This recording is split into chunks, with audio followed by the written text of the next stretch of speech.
আমার নাম হলো নাসিরউদ্দিন তোকান। আমরা সিরাজগঞ্জে আসছি, থানা সাজাদপুর।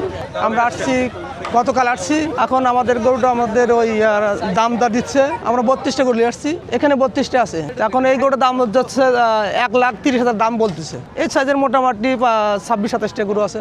না, আমি এই 6 বছরে হাট করি, 6 বছর ধরে 35 বছর প্রসেস। আমাদের দেশে আমরাও যে খ্যার কাটিয়া তারপর ভুসির সাথে মাখাই আমাদের গরুগুলো লালন পালন করি। আমরা অন্য কিছু খাই না, আর কিছু ঘাস খাওয়াই, ডেমা ঘাস আর যে ঘাস, মাসকলি খাওয়াই, ফেসারির সময় ফেসারি ঘাস খাওয়াই। এই না, আমরা ওই রকম দিই না, ফিট খাওয়াই না। কালিবার গরু স্টক করে, এই জন্য আমরা ফিট খাওয়াই না। এটার বয়স হলো 1.5 বছর। দুইটা সেম। মোটামুটি এখানে এটার অনেক খরচ হয়ে গেছে, প্রায় 80,000 টাকার মতো খরচ হয়ে গেছে। মোটামুটি তো 300-350 টাকা খরচ হয়। আর সব দিন তো আগে তো খাওয়ানো লাগে না, ঈদের সময় এসে 300-350 টাকা খরচ হয়। প্রথমে 1-150 টাকা লাগতো আগে, 35 বছর। না, অন্য পেশা আছে, আমার ব্যবসা আছে, তারপরে রানিং মেম্বারের দায়িত্ব পালন করি। সলিডের মধ্যে আমাদের এই গরুর মধ্যে কোনো ভেজাল নাই। আমরা শুধু ভুসি খাওয়াই আর খ্যার খাওয়াই, এর মধ্যে কোনো ভেজাল নেই। আমরা অন্য কোনো খাবার খাওয়াই না, আর ঘাস খাওয়াই।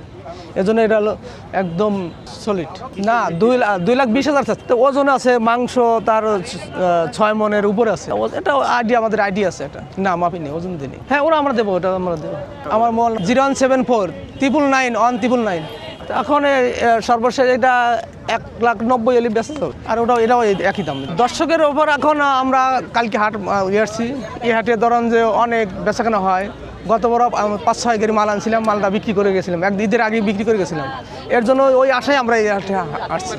এটা 1,30,000 দাম বলছে। এটা 1,65,000 করছিল। এটা একদম সাদার মধ্যে আমাদের 32টা গরুর মধ্যে একটা গরু বেচছি, ছোটো গরু বেচছি।